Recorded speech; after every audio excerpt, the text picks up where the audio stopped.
കാടിനെ അറിഞ്ഞാണ് പുല്ലുമേട് കാനനപാതയിലൂടെയുള്ള ഭക്തരുടെ സന്നിധാനത്തേക്കുള്ള യാത്ര. റീൽസുകളാണ് ഇതര സംസ്ഥാനങ്ങളിൽ നിന്ന് വരുന്നവരെ പുല്ലുമേടിലേക്ക് ആകർഷിക്കുന്നത്. പക്ഷേ റീൽസിലെ പുൽമേടുകൾ മാത്രമല്ല ഈ കാനനപാതയിലുള്ളത്. റിപ്പോർട്ട് കാണാം.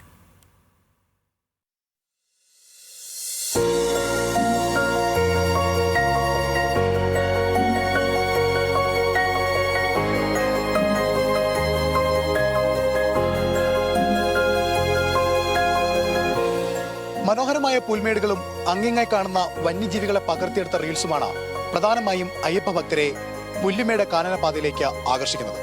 എന്നാൽ പുല്ലുമേട് കഴിഞ്ഞ് കഴുതുക്കുഴി മുതലുള്ള കുത്തനെയുള്ള ഇറക്കം റീൽസിലെ പോലെ അത്ര മനോഹരമല്ല.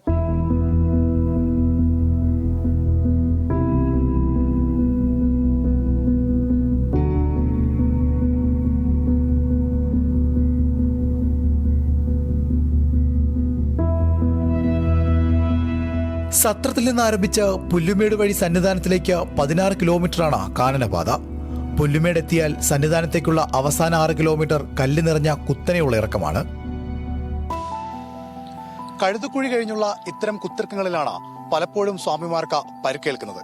സന്ധ്യ മയങ്ങിയാൽ വൈദ്യുതി ഇല്ലാത്തതിനാൽ യാത്ര കൂടുതൽ ക്ലേശകരമാകും. സത്രത്തിൽ നിന്ന് ഉച്ചയോടെ പുറപ്പെടുന്ന സംഘങ്ങൾ കാടിറങ്ങാൻ രാത്രിയാകും. റീൽസിലെ വന്യജീവികളും പുൽമേടുകളും കണ്ടുവന്ന അയ്യപ്പ ഭക്തന്റെ അനുഭവം ഇങ്ങനെ. ரீல்ஸ் பாட்டு தேவையில்லாமல் உள்ள வந்துட்டோம். குழந்தைங்க பெரியவங்க இன்னும் 4 பேர் மேலே மாட்டின்னுக்குறாங்க. ஒரு லைட் இல்லை, ஒன்றும் இல்லை, தேவையில்லாம வந்து மாட்டிக்கணும். ரொம்ப கஷ்டம். ஐயோ ரீல்ஸ் வேஸ்ட்டு. அதில் மேலே மட்டும் தான் காமிச்சான். அதுக்கப்புறம் அப்பு டவுன் எல்லாம் காட்டவே இல்லை. பயங்கரமான டவுன். முடியல, அவ்வளோதான்.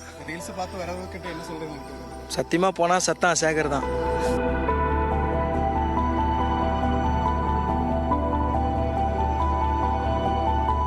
പലരും വഴിയിൽ പരിക്കേറ്റ് വീഴുന്നത് നിത്യകാഴ്ചയാണ്.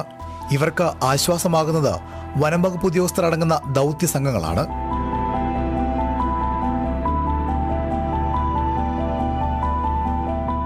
ശാരീരികക്ഷമത പരിശോധനയില്ലെങ്കിലും കാനനപാതയിലെ യാത്രകൾക്ക് മുൻകരുതലുകൾ പ്രധാനമാണ്.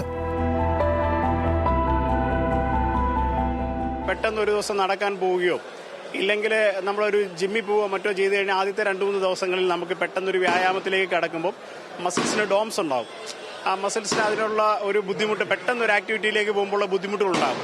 അതാണ് ബേസിക്കലി ഉണ്ടാകുന്നത്. വേറൊന്നും വേണ്ട, വലിയൊരു എക്സസൈസിന് പോയില്ലെങ്കിൽ പോലും കുറച്ച് ദൂരമെങ്കിലും ഈ മാലയിടുന്ന സമയം മുതലൊന്ന് നടക്കുവാൻ തയ്യാറാണെങ്കിൽ തന്നെ അതിന് വലിയൊരു മാറ്റം ഉണ്ടാകും.